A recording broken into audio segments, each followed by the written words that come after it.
This week on Thinking Biblically, we have a special guest who's going to take us to the movies and bring the Hebrew prophets along.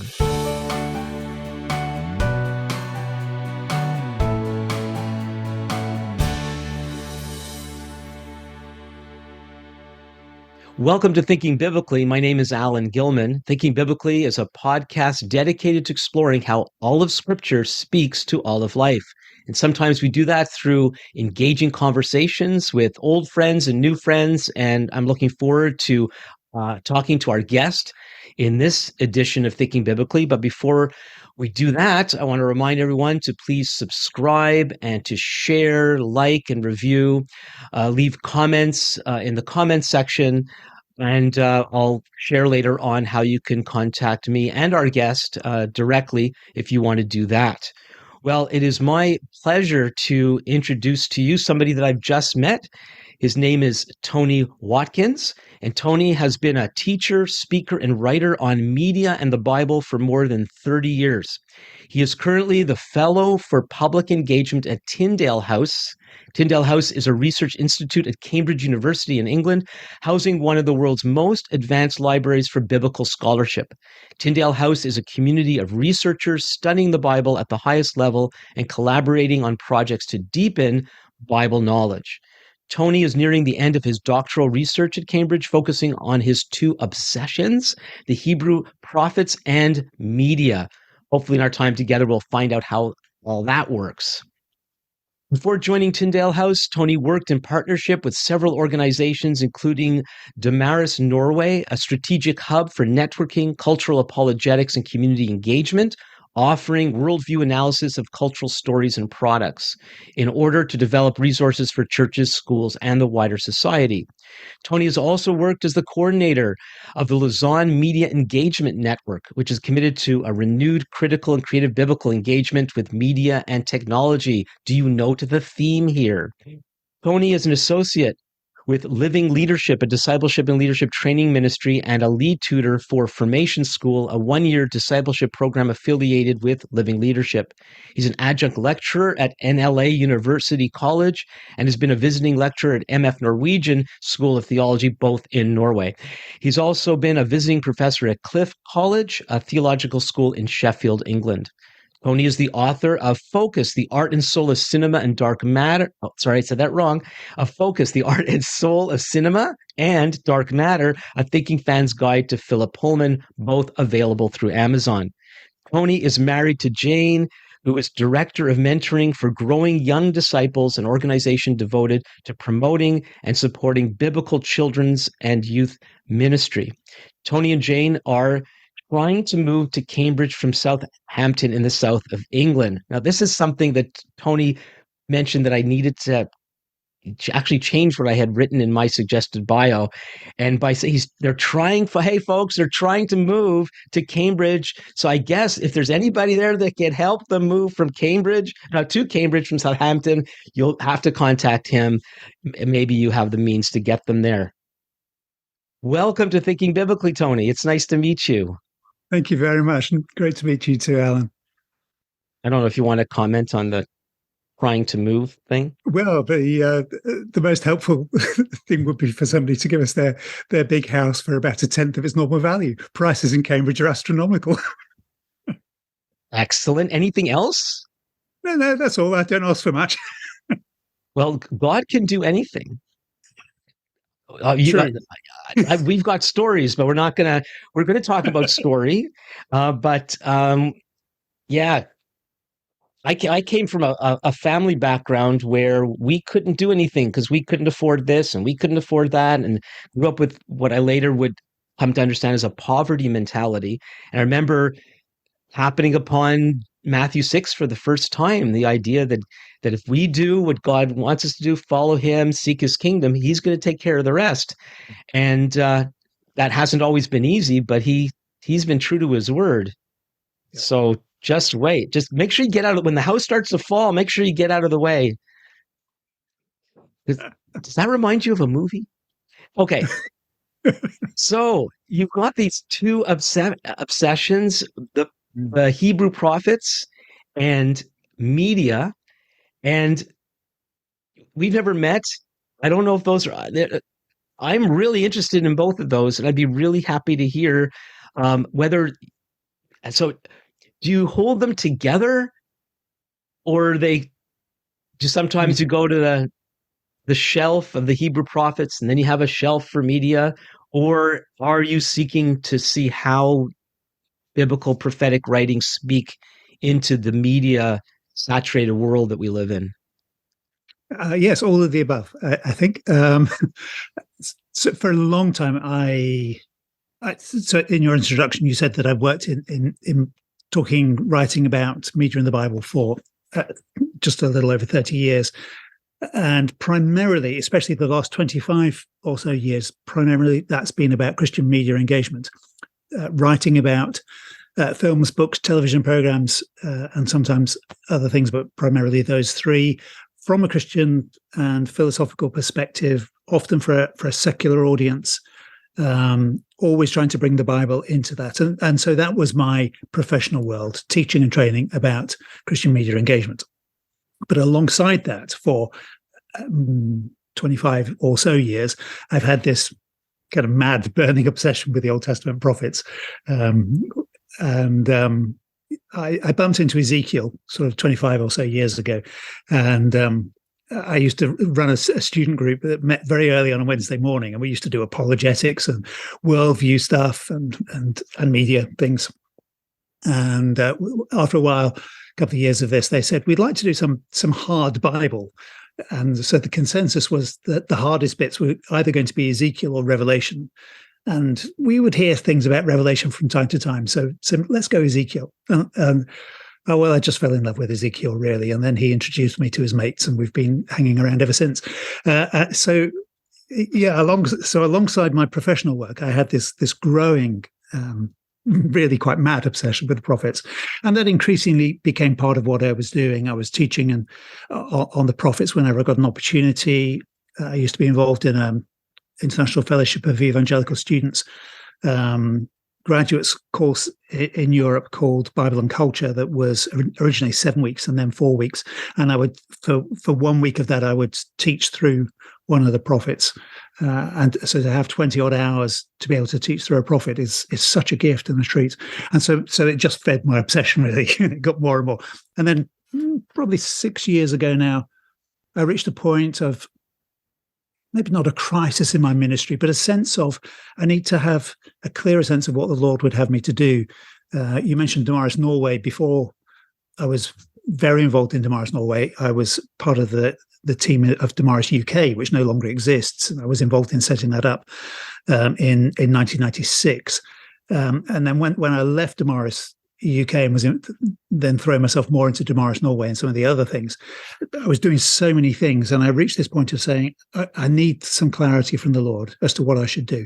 And I felt like I was sitting with the media in one hand, which I've been doing professionally for so long, and I couldn't turn my back on it. And on the other hand, I had this mad obsession with the prophets that it didn't feel right just to keep my little toy prophets in a box and take them out and play with them from time to time. It felt like the Lord had given me a deep desire to really get into them even further. And so I concluded that the only thing to do is to bring these together. And so that was the beginning of thinking about my PhD program, which is relating Old Testament prophets to contemporary culture. So it is trying to bring the two together. How do the prophets speak into today's media world? And yes, I do have shelves for the prophets and shelves for the media, and they don't mix that much. But when I finish my PhD, there'll be something that covers them both. Would you say that media is the prophetic voice of our day, or if it is, how is it? That's a very, very interesting question. Walter Brueggemann says that the essence of the prophet's role is to challenge what he calls the dominant consciousness of the day, and to envision people to present an alternative consciousness. And so I think under that understanding of prophecy, that is what media narratives are doing very often. well, some of them are challenging the dominant consciousness, um, and some of them are reinforcing it. So there is a book already on prophets and media called "Prophetically Incorrect" by Robert Woods and somebody Patton, can't remember his first name, and they pick up on this a little bit, and they talk about there being the prophetic role of challenging and the priestly role of reinforcing. And so they say that much mainstream media is more of a priestly role of reinforcing the dominant consciousness, the basic ways that we think. What one of your fellow countrymen, Charles Taylor, would call the social imaginary. They just play into that. They reinforce it. Whereas there are others, the independent filmmakers in particular, or the more out of the mainstream television makers, and certainly many writers who have this deep discontent with the way the world is, recognize that there are things that are wrong, and so they then are presenting something that is challenging to the status quo, challenging to the mainstream. They want to argue for perhaps particular concern for some vulnerable group within society. They want to argue against a militaristic approach to international relations, or against consumerism. And so in that sense, I think there is definitely a prophetic role.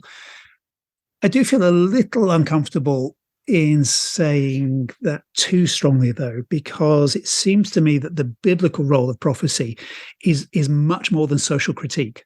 And so what I've just been saying works fine if you see prophecy as social critique. But fundamentally, I think a biblical prophet is somebody who hears from God. In fact, Jeremiah 17, I think it might be, Jeremiah talks about a prophet as being one who stands in the heavenly council, who hears what God is discussing with his angelic council. And when he's talking about the false prophets, he says, have they stood in this heavenly council? And so the prophet is somebody who hears from God, who hears God's plans, and then is called to speak into his culture a word of challenge and exhortation that does challenge their status quo, and says to them, if you turn, if you repent, then you can experience blessing. If you continue in this way, then you will encounter judgment instead. And so I find it helpful to understand or grasp, and correct me if you think I'm wrong, that a prophet is a prophet is a prophet, and then you have true prophets and false prophets. Yeah, sure. So there's a prophetic role. So when Yep. we're not used to people called prophets in our cultures. In the biblical setting, there were all sorts of prophets. And so prophets were people who claimed to speak from God or the gods. So they were a Yeah. mouthpiece for God or the gods. But that didn't mean they were legitimate. So, of course, if they were representing a false god, they were automatically false. Yep. They were representing the true God, they could be true or false. Absolutely. But the prophetic role is a prophetic role as opposed to the teaching role or some other role that somebody might have. Yes. And Yes. so I would see news media today, for example, and there's this talk about news media used to be fundamentally reporting, and then you had opinion pieces. While now it seems that most of what they do is opinion pieces. This is the way it is. And they don't even say, this is the way I see it. They say, this is the way it is. And this implication that people should fall in line with what they say that it is. And if you don't fall in line with it, there's something wrong with you. Yeah. But that is prophetic. Sure. Sometimes it's pathetic, but it's an attempt to tell the society what really is. Yes. And so when news media does it, the subtle part is that they're not telling you what they're doing, they're just doing it. People don't necessarily understand what they're doing, but Yeah. at least it's overt. This is what it is. This is what is happening. Yeah. Film, on the other hand, and I'd love to hear you speak on this, there are films that are very overt, Mhm. And then we could argue whether an overt film is a good film. Maybe some are, Uh, but probably some of the best films are the more subtle ones where they Indeed. are telling you the way things are or should be, Mm. but Mm. it's doing through drawing you into a story. Yeah, Can you speak absolutely. into that? Yes. Oh, there's so much to say. Yeah, I absolutely agree with the distinction between the prophetic role and the figure of a true prophet. And journalism, at its best, um, should be occupying much more of that true prophetic role. Even a secular journalist who is not going to speak from God, there is a sense in which they do the same thing of looking at the present in the light of the past and saying this is the future that we're facing. And so that is the essence of what prophecy is about. That the biblical prophet does that from a distinctive perspective because they've heard from God. And of course, they're not just critiquing social behavior, but the people's worship. So then, on your other point about film, I think that's absolutely right. Films and other media narratives, fictional narratives, they present a vision of how life should be, or very often, at any rate, sometimes it may be more of a vision of how life shouldn't be.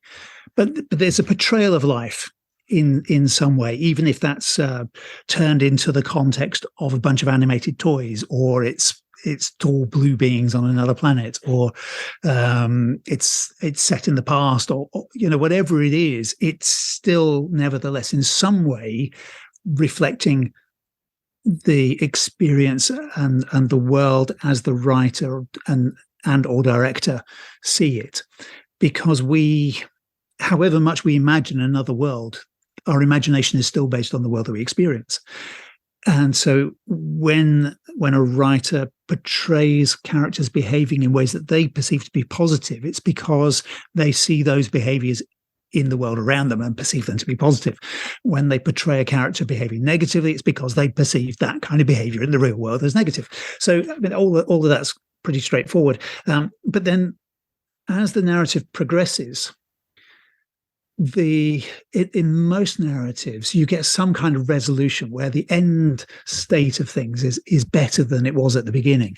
Maybe the beginning of the story is a collapse of a good situation, a kind of a lost paradise kind of thing. It may not be a true paradise before, but there's a loss of a good state of affairs, and so by the end of the film, you want to see that restored, or maybe it begins with a lack, a deficiency, a problem, and that problem has to be overcome by the end of the film. And most films have a positive ending. We want to go out of the cinema feeling, yes, everything has worked out great, and sometimes we're disappointed. But when it works out great, what we've been given then is a vision of what the good should be, because the central character has discovered things about themselves. They've been through a transformative arc. We talk about a narrative arc, but I want to talk about a transformative arc because they go through some change, and that change is reflective in almost all situations. I think it's reflective of what the writer and director feel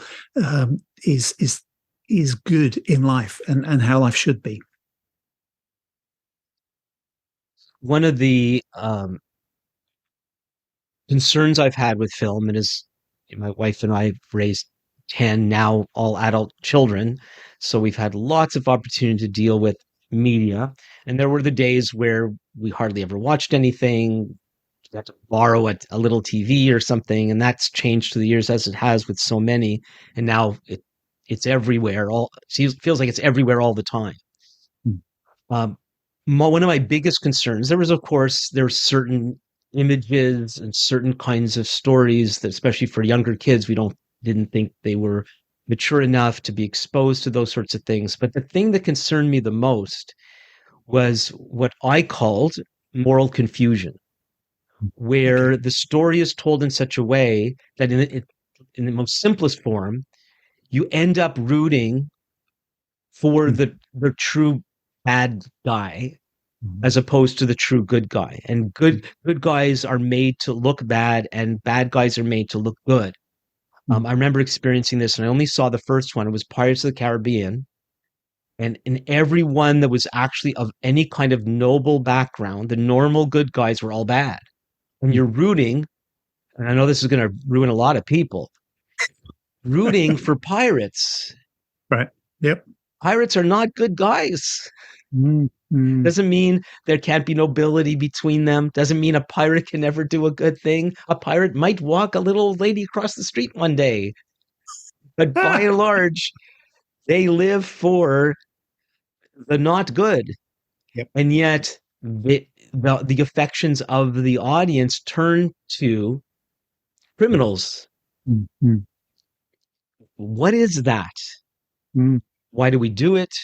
And is Yeah. it, am I right to be concerned about moral confusion?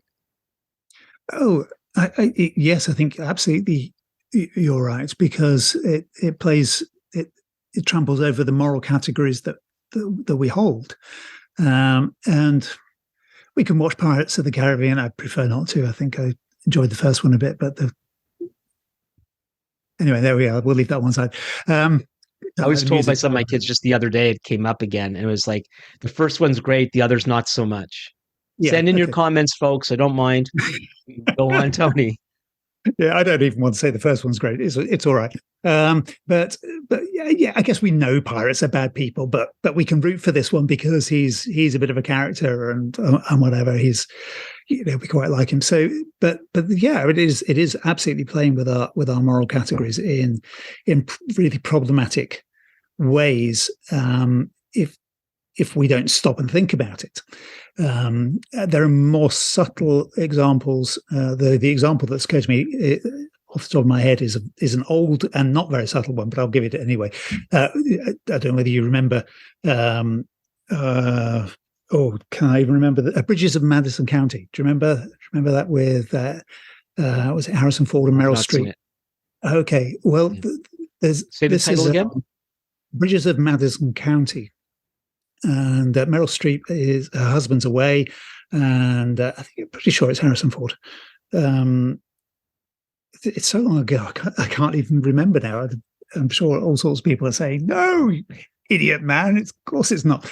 Um, but the male figure, whoever it is, turns up on out of the blue, and they fall in love, and the whole structure of the film gears you up to want these two to fall in love and to see their romantic relationship as being the fulfillment of who they are. This is how things should be, and you have to pull yourself up short and say, hang on, this film is encouraging me to want these two to have an affair.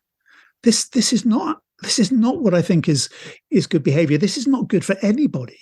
And yet the film wants you, it lures you in to thinking that this is the best denouement that there could be for these two. So that is very problematic. And of course, it Yeah. happens because people are not writing stories out of a biblical morality. So some ways we can't blame them because they don't any longer recognize how deeply damaging to the human spirit it is to not live according to God's principles, particularly in sexual relationships. So, and yet, of course, there is a deep desire in us to meet and to know and to fall in love with somebody who can be our soulmate or whatever. Maybe that's a very modern conception anyway, but there is that deep longing in us, and so when you see a story that plays on that, of course it connects to something deep within us. We understand the longing, but then we need to say, oh, but this film is satisfying that longing in an inappropriate way, in the wrong way. Which And humans there have are done. Humans have examples. done. We have the biblical story of David and Bathsheba, and that gives us God's lens. It doesn't pull any punches on. Now it's not displaying it the way Hollywood would display it, but there's no doubt what's going on, and then we're shown the implications of that and what it does to people to engage in such a way. my wife and I had an experience in similarly with the movie you mentioned with Terms of Endearment. It's a famous Yeah, Shirley MacLaine film, yeah. and we came out of there realizing that there were two couples having illicit relationships, and one was deemed by the audience to be bad, and one was Yes. deemed by Yeah, the yeah, audience to be good, and yet they yeah. were both wrong. Mm. And what are they doing to us? We don't. Human beings are so malleable, Huh. and it's something we're that's it's one of the things like as believers we often want to sit people down, we want to get out our bibles, and we're going to explain, step 1, step 2, step 3, step 4, and then the prophets of the society, they proclaim, they go out there, and I don't know what the agenda is of either the people behind the movie you mentioned or Terms of Endearment. What were they really thinking? Chances are all they were thinking is what can earn us the big bucks. You probably don't use that term in the UK. Big pounds. Heavy pounds. You make heavy pounds. What do you say? I don't think we have an equivalent, actually. Lots of Big money. money. We might just say big money. Yeah. Big money. Okay. Anyway, that could be, for all we know, that's the only. And by the time all the powers that be get through with the final uh, version of the film that they're going to produce, it could all be about the money, and any artistic or messaging that was in the heart of the writer, the person who started it off the project could be lost. We don't know. But in terms of the finished product, it we're just being influenced by these influences, and we need to be, as Paul says somewhere, Yeah. thinking beings. And that's why I've tried with my own kids, and when I have the opportunity with others, encourage people to engage what we're seeing, what we're watching, be it the news, Mm. be it politicians, be it the films and the shows that we watch. Mm. Um, one of the questions I want to ask is kind of a different topic, I guess. Years ago, a friend of ours, a friend of the family, who's a writer and an editor, had a T-shirt. And the picture on the T-shirt, you saw the big screen, you saw like the silhouette of the heads in the audience, and on the screen were these words that said, "Movies ruining the book since 1920." Nice. What do, what do you think of that? Can movies represent, whether it's fictional or non-fictional books? Is what's the difference between media in writing and media in film? Oh, it's huge.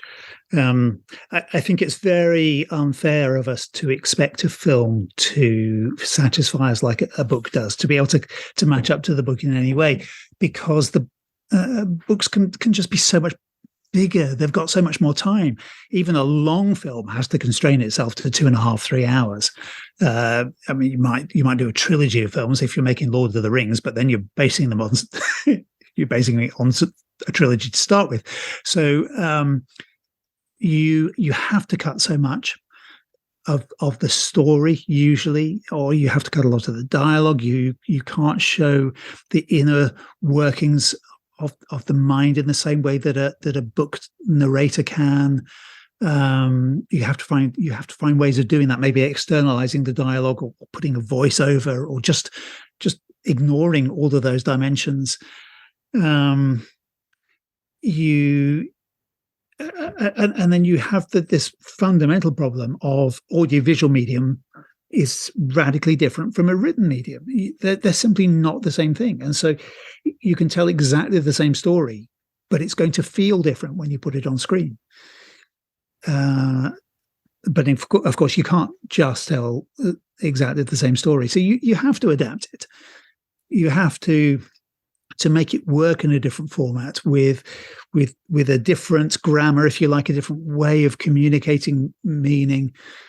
You've got to bring in new visual elements. You have to fill in gaps that become very apparent when that you don't know, you just read over them when you're in the book. You don't feel like they're gaps because all sorts of things play in your head. But when you put it on screen, you've got to represent it. So what do? What does this look like?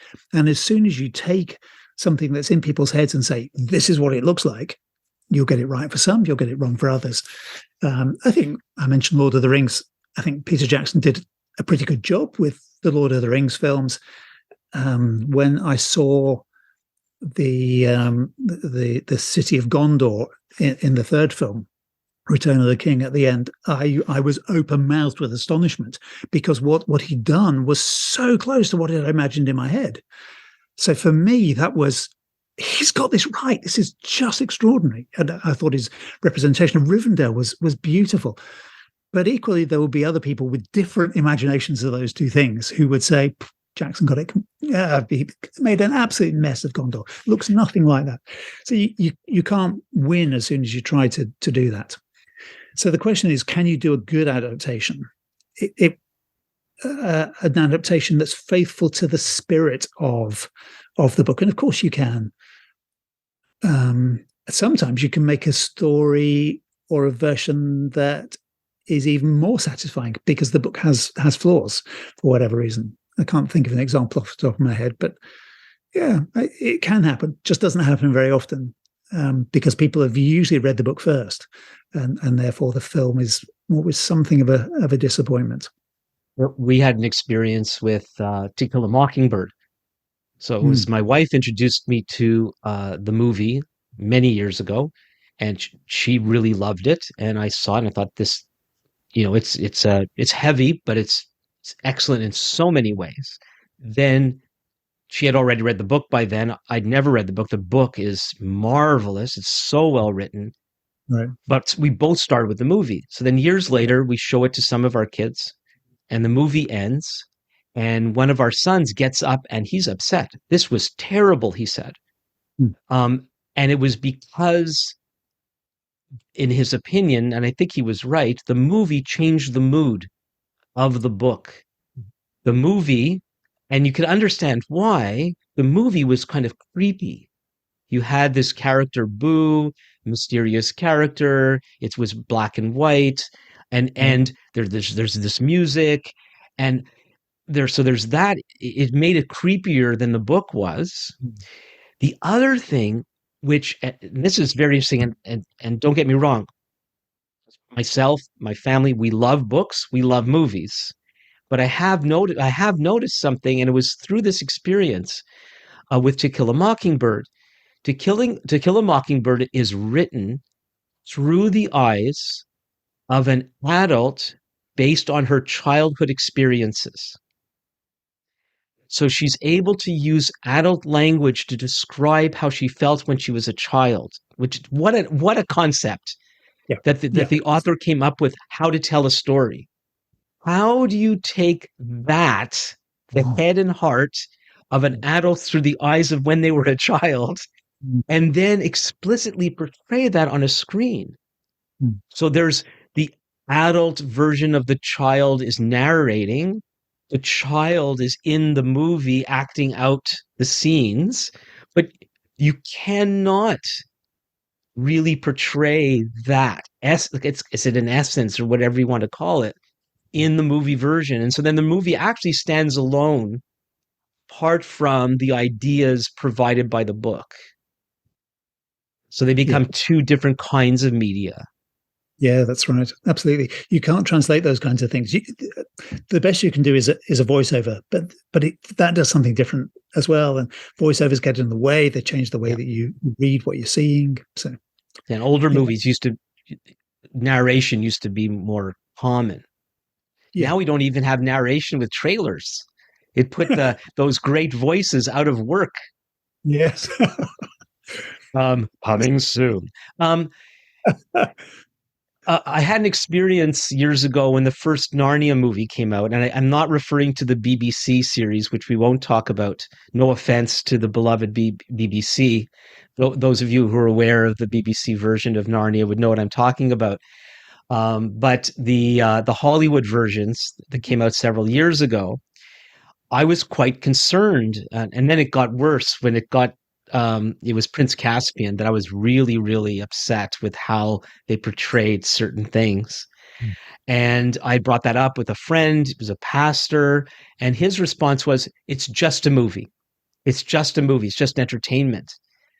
And yet, what they had done to the story, I thought was very, very serious. Because for a lot of people, like we had experienced with To Kill a Mockingbird, a lot of people see the movies first. It's going to color the way they see the book. What do you think about that? And maybe you're aware of some of my concerns in each of those two movies. Yes, I don't think it's good enough to say it's just a movie because, um, yes, at one level it is just a movie, but it is a movie of a much loved book or of much loved books. But more than that, for those particular books, they are movies of books that are loaded with all kinds of deep personal and theological significance for us. And so, if a film messes up some of the theological dimensions of that, which it really was going on with Prince Caspian, then you've got a real problem on your hands, because then you're not simply misrepresenting something that people love, but you're getting the ideas of the book wrong, because Lewis was out to communicate something, and did communicate something very specific, very particular, and he did that very effectively in many ways. And the film ignored that to a large, not just ignored it, went against it in some cases. So I think it was very problematic. I was with Damaris UK. We actually had a contract with Disney to produce resources for churches to use with Prince Caspian, which was great until we saw it. Oh, what do we do? So what? Yeah, I was just you beat me to the question. What when Caspian no Susan hands the horn to Caspian and says, "If you need me, call me." Really now? Uh, Or the conflict, they created a conflict between Caspian and Peter. They became best buds. I don't know if that also is a North Americanism. They became close friends with one another, and that's the book. And but oh no, it's a movie, so now we have to create conflict where there isn't conflict for the big screen. we basically had to maintain a tactful silence. Or I had to maintain a tactful silence. I was more upset about it than some others, but uh, yeah, we just had to. I just had to avoid saying anything about those problematic issues. I'm not worried about that anymore. It's years later. Yeah, yeah, yeah. I I've gone remember public. hearing a Yes. critique of the first Narnia movie by an artist in New York. He was on some radio program, and he was comparing. And I've never seen Peter Jackson's King Kong, Right. which sounds kind of funny. I mean, the movie, and the and he was comparing that with the first Narnia movie, and Aslan in Right. particular. And I thought the Lion, the Witch, and the Wardrobe, I thought was okay. It was okay. And in my mind, not a bad representation. And then he began to compare how they portrayed Aslan in the movie to the book. And I realized it can't be done through a visual. The literary Aslan is so complex, and complex, that it can't, once you put it on, even with all that CGI and the talking lion and the Liam Neeson, is that his name, his great voice, you actually flatten the character. You don't. And like, very different from seeing Gondor, Peter Jackson's Gondor for the first time, and all of a sudden what might have been flat becomes three-dimensional. This actually flattened the character. Now, so we don't continue bashing movies. I have a question that might be helpful, and it is, can you share some movies that you've been delightfully surprised how they've portrayed truth in a way that maybe really, really impressed you? And maybe you would even recommend these films for people who haven't seen them. Oh, now you're asking. a couple of years ago, I'd have rattled off all sorts of things, but I'm so deep in my PhD at the moment that I find it hard to even remember what films I've seen in life. It's why the examples I'm giving are so old. I can't remember what I watched last week. Top two or three, maybe? Um, oh well, um, uh, I think the greatest film I've ever seen is Terrence Malick's The Tree of Life. But of course, that's not a film for everybody because Terrence Malick is a cinematic poet. He's not out to tell a story in a conventional way. There is a narrative, there is a story, but he's giving us a poetic reflection on the Book of Job and on the nature of suffering um, in a very profound way. So that absolutely extraordinary, but it's not to many people's taste. I watched it eight Is it times in the because of the first. content? Like, so there's some movies not for everyone because they'll find it upsetting. Some movies not for everyone because they're just not going to follow it. They're not going to appreciate it. Yeah. But some movies would be like going to the orchestra. Mm. It takes a while for us to appreciate the the the contours, complexities of orchestral music, right? Yes. We need I think it's in often we that need latter help in category. understanding that kind of music. Is that what this movie is like? I think for many people it is. Yeah. There are many people.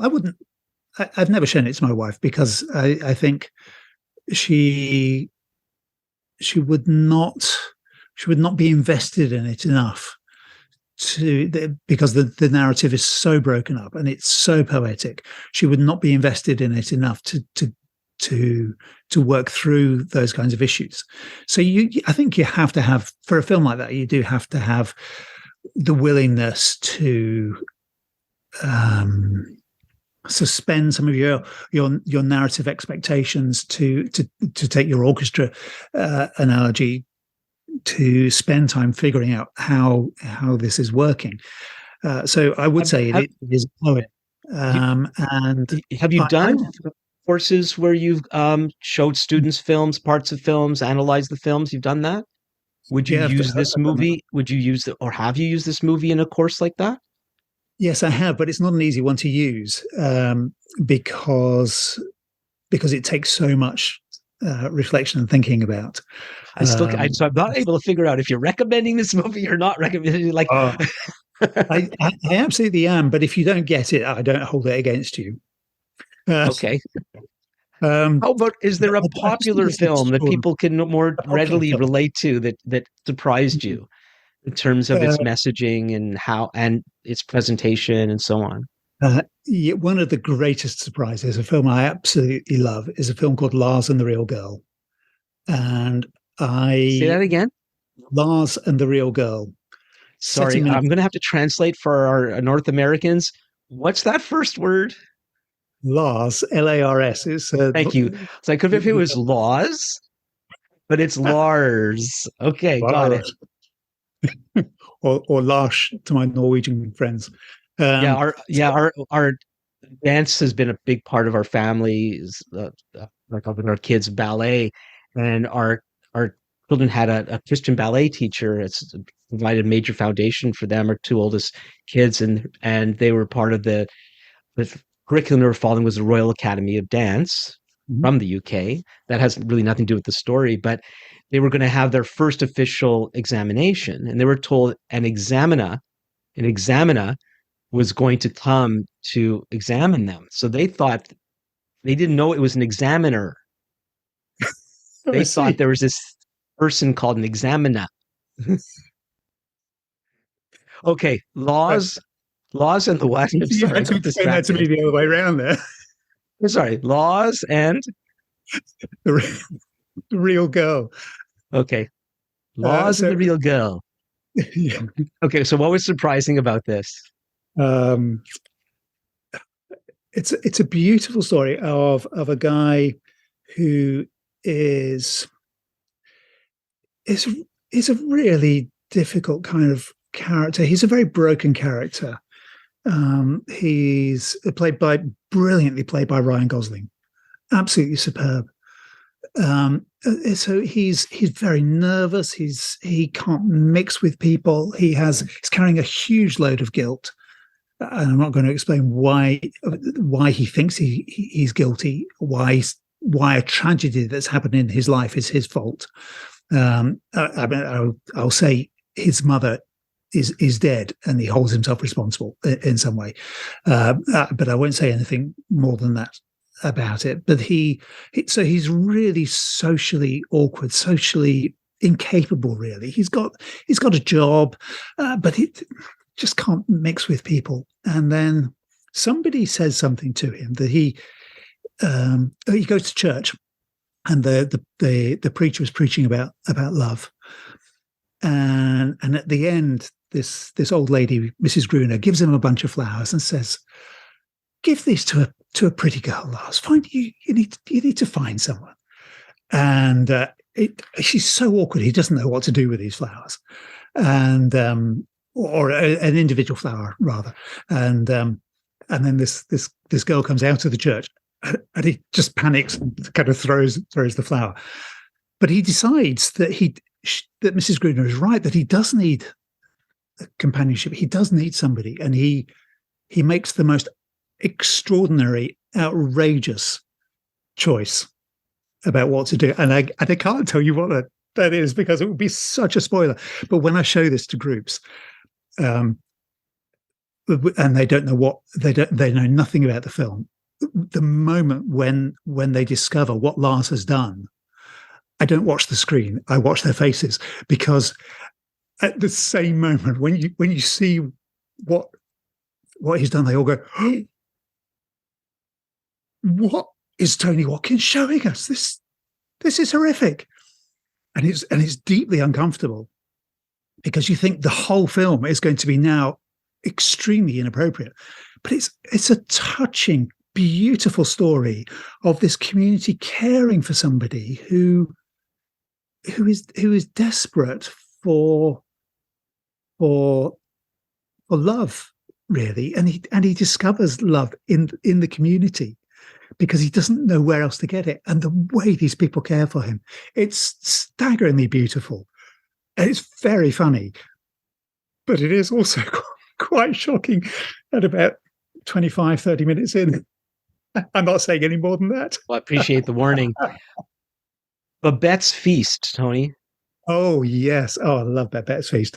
Again, it's not a film for everybody, because it's for many people these days, it's very slow. And even when it was made in late 80s, I guess, it was a slow film even by those standards. So it is slow and reflective, but it's utterly beautiful. I think that's a good adaptation of the written material. I think. Oh, I didn't know there's a book. Yeah, based on I didn't a book realize by that. Isaac Denison, who wrote Out of Africa, and so I think I guess it doesn't get everything right, but I think it's a good adaptation on the whole. But it's a beautiful film. Yeah, so a people know celebration of life, and the goodness of life, and yeah. For us English speakers, it's even more story-like, because it's actually in Danish and French with English subtitles. But it won the Academy Award, I think, for Best International Film. But it's a gospel kingdom of God story, which already, the interesting thing, that probably paints something in people's minds. But that's the image that you have from what I just said is not Babette's Feast. It is quite a film. I showed it to one of our kids. I think they were mid-teen. And after watching it, he said, if that's a movie, I don't know what those other things are. Because it's so very different from, but there's nothing shocking like from this other, it's a No. sweet, it's a very, very sweet film, but not sugary sweet. Oh, it's really hard to talk about movies without talking about them, isn't it? Oh, terrible. Oh, Yeah, how about Joe versus the Volcano? I've never seen it. Oh, I have to prevent myself from saying anything. It's one of those, you gotta. It's an early Tom Hanks with Meg Ryan as three women. It's a bit zany and kind of strange. It's sort of a romantic comedy. It's more of a comedy. It's kind of like a fairy tale. You got to be patient. I don't know how many minutes you have to get in. And for me, it was like when I was first shown it many years ago, I was going, this is weird. This is so weird. And I thought it happened while I was watching the movie, but my wife told me it's actually a couple days later. I was driving, and all of a sudden I went, "Get it, get it! This is amazing." Excellent, Because it excellent. really, and it I think it's very, very striking, and it's really hard to talk about things and not give people the details. But I think it is a movie worth checking out. Mm. Have you seen the TV series The Chosen? No. Is that something? Have you heard of it? Oh yes, yeah, yeah. I would like to see it. Again, it's Okay. PhD problems. I'm Oh, racing to the end. I don't have much time yeah. Well, I for appreciate you taking time to do this with me. It'd be very interesting to dialogue. I would love to get some people from the show onto my podcast to right. discuss it. They don't get It's everything right, but they do some amazing things, both film wise and the story and relating to the gospel. mm. But um, how, how do you feel about the phenomenon of faith films that came up? I don't know when they started to become a thing, 20 years ago, maybe more, about that. First, your general impressions, and have you been impressed by any of them?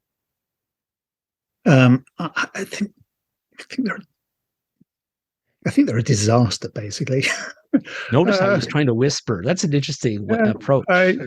I, well, I'm a bit hesitant to say it, but I just think they're so badly done.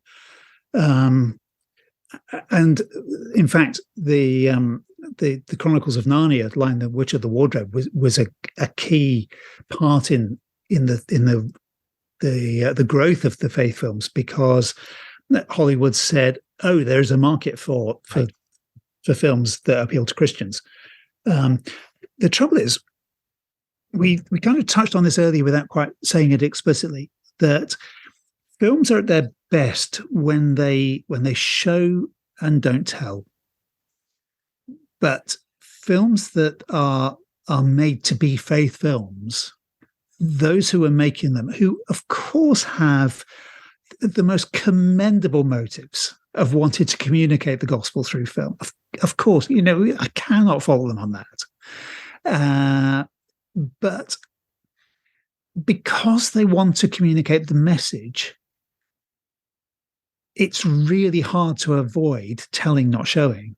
And as soon as your film starts to tell, not show, starts to make things too explicit, then the film doesn't work anymore. Um, and so they become awkward, um, narratively unsatisfying. The production values often could do with being higher. There's just, it sounds wrong to say this, but there's too much attention given to the gospel. But I mean, that's before anybody accuses me of heresy. It's not that I don't think the gospel is absolutely essential. Aspect of the communication of the gospel, not the it's not the problem's not the attention on the gospel, Yeah. because Okay. actually Yeah. the gospel is a lens. Yes. The actual gospel is a lens on the world, Yes. Absolutely right? right. So Jesus Yeah. comes and opens the blinds, and we see Yeah. the world according to God's design. Yeah.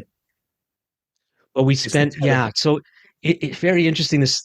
Um, it's one of the things about this series, The Chosen, that's finishing up as we speak, season 3.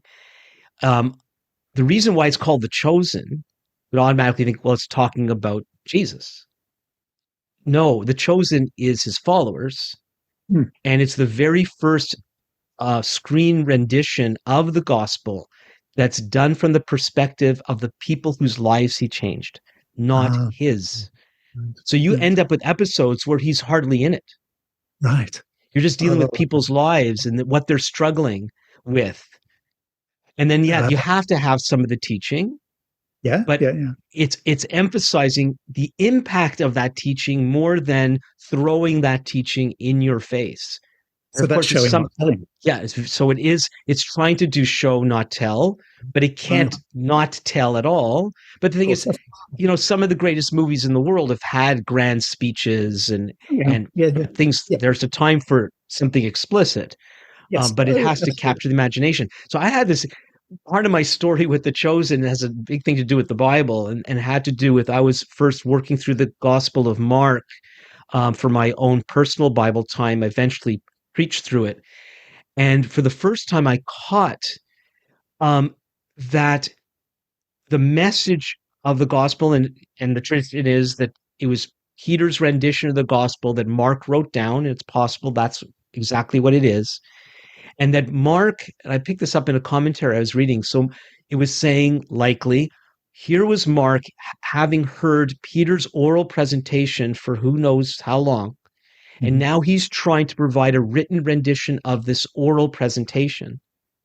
And so it created in my mind the picture of Peter standing in some town square, basically shouting out this series of stories, a cohesive series of stories. And then this idea of for him who has ears to hear came to me. Mhm. And that idea that I'm telling you something, but do you get it? And it's Right. not simply getting it on a surface level. Do you really get the what's involved in this message? And then you have layers such as the gospel narrative is in the context of it's the Jewish people amidst Roman oppression, Mhm. but you can't emphasize the Roman oppression because of the Roman oppression. So now you're talking about another king and actually providing the most subversive story ever told. It's usually the greatest story. It's the most subversive story ever told. And you have to tell in such a way that isn't so explicit. Mhm. And yet it's so effective. And Mhm. so there's actually, so that somehow the chosen, whether I don't know if it had these same thoughts that I had, but it's trying to do that sort of thing. But a lot of the people who've done uh, the faith films haven't really captured that kind of way of storytelling. I think that's right. Yeah. And I personally wouldn't paint them all with a broad brush. There's some that I think have been done very well, and others not so much. And as we talked Saying beforehand, we're going to watch another one, though. yeah, the problem with talking I may about have missed a films good is one. like it's like talking about songs. People's affections are very attached to them, and if you begin to critique them, they get very, very mad. That's why I was a bit hesitant to say I think they're all awful. Yeah, but you haven't seen them all. No, no, I've not seen the one that your viewers are liking. Yeah, so it would be interesting to go further on, which we don't have the time to do. Um, yeah, we as I mentioned before we started, we could be talking for 3 hours, and that's not fair to our viewers, listeners, or to you. Um, oh, there's so much I wanted to more talk about. Uh, okay, let's try to close with this kind of question. How are you hearing the voice of the biblical prophets when you're engaging media? Well, that's a huge question because that's essentially that's the whole of my PhD. uh, Oh, I'll try and give a is there sample. copyright involved here? Have you had um, an experience where, and I know there could be you're interacting with media again. It could be the news, it could be a TV show, a film, a book, and something from Scripture resounds. It could be negative and critiquing, or it could be positive, going, "Oh, I get it now." In a way, something that a Hebrew prophet has said, and all of a sudden it comes together. That's happened to me with songs. right. That all of a sudden, whoa, these pieces of the song brought the pieces together that I never would have gotten any other way. So that's a positive experience. So I'll leave with you, positive, negative, both, whatever you like. Certainly, that on a broader scale, there's resonance all the time. Um, I can't think immediately off the top of my head of an example that ties in with the prophets. But one of the things I'm saying with the prophetic literature is that people struggle with the prophetic literature very often. Most people I know trying to maybe not avoid it, but they don't. If they're trying to read through the Bible in a year, their heart sinks when they get to Leviticus, and then it sinks again when they get to some of the lists and Chronicles, and then they give up the will to carry on when they get to the prophets. And there's a couple of reasons for that. One is that the prophets' language is so well, they're using poetry most of the time, so it's very grand language. And they're using some extraordinary figures of speech and imagery that people just often they just don't know what's going on.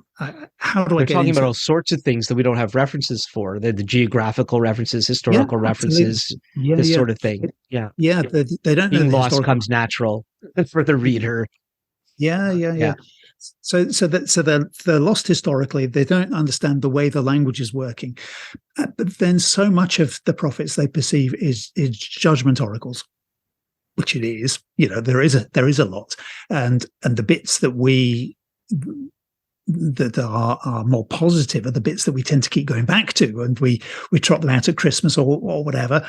And so there are some well-worn bits of the prophets which are positive, but there's a lot of judgment stuff, and so people struggle with that. But what I'm arguing, and it's very obvious when you put it in these terms, is that underneath their judgment oracles, their announcements of judgment if this sinful behavior continues, their idolatry and their social injustice, which go together. Underpinning that is a vision of how life ought to be, in exactly the same way that we said there is for a media narrative earlier on. The director has a vision for how life should be. It's communicated through the story. So the prophets have a vision for how life ought to be, and that is grounded in their understanding of God as the creator who's provided everything for his people and wants them to live in relationship with him. It is, and therefore also grounded in their understanding of our rebellion against God, Genesis 3 and 4, and everything is now messed up. But it also, that supreme story of the Exodus from Egypt and the gathering together as a nation at Sinai, hearing God's Torah, God's instruction that shapes the people, that defines them as a people. Now they know how to live in relationship with God. They're wandering through the wilderness and then entering into the promised land that He's given them. And then another strand that they're pulling on is the wisdom strands, not necessarily quoting wisdom literature explicitly, but the ideas of wisdom literature and the kind of how life works well and how it doesn't work well, which is complementary and overlaps with Torah material. They're pulling on all of that. There's the Mount Zion tradition. So they've got various things, and that latter one, of course, is about the locus of God's presence being in the temple and the anointed king being on Mount Zion.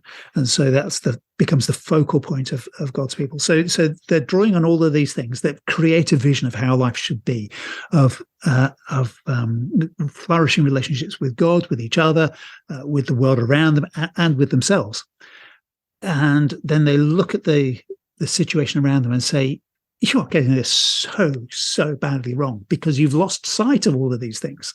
So the prophets then reintroduce those and present an imaginary, a way of being to the people that says, if you only realign yourselves with the terms of the covenant again, if only you live by Torah and live for the Lord alone, you will once again experience flourishing and blessing. But if you don't, well, you're in a mess. And so that vision of the good and of using the word loosely, shalom. Let's not get into that, but I'm just using it in a very loose way.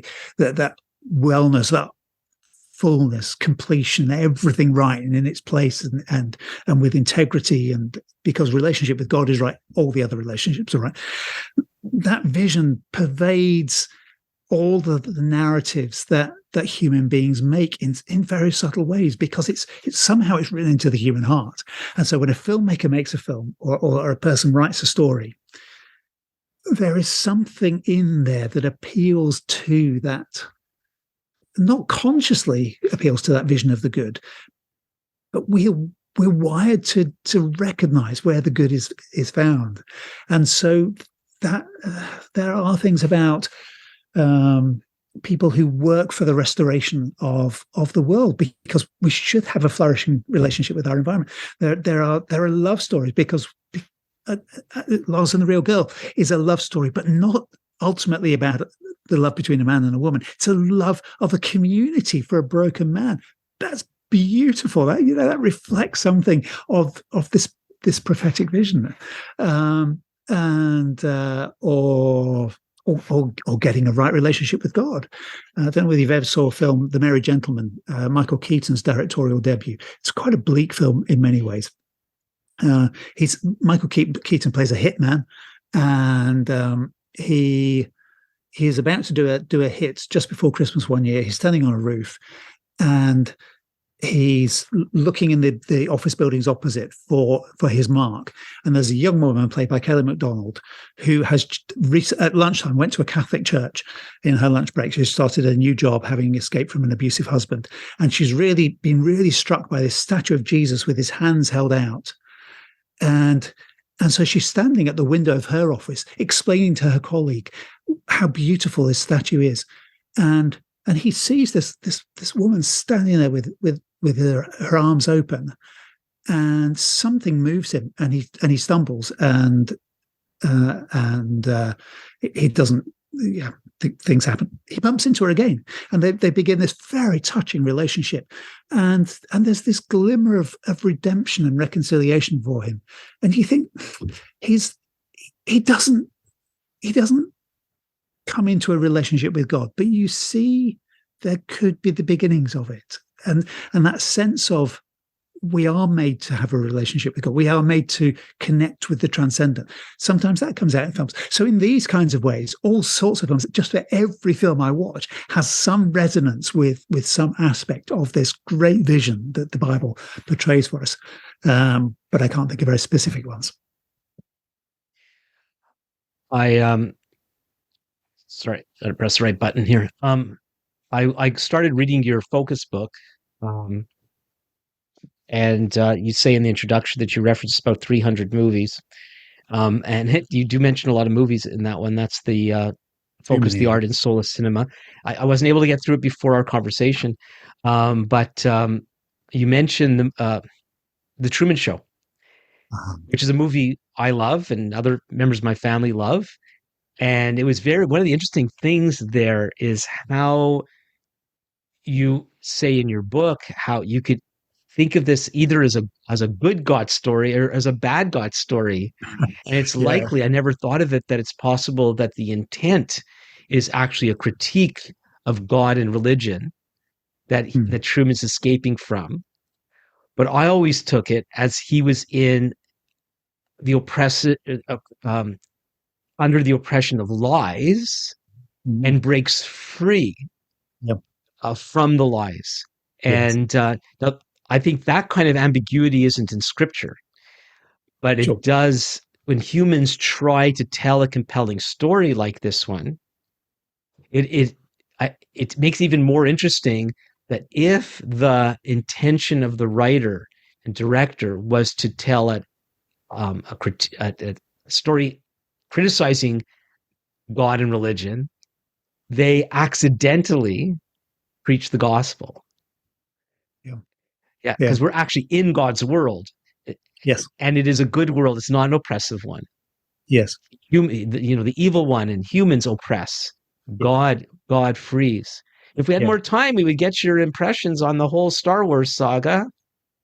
What would the Hebrew prophets say to George Lucas today?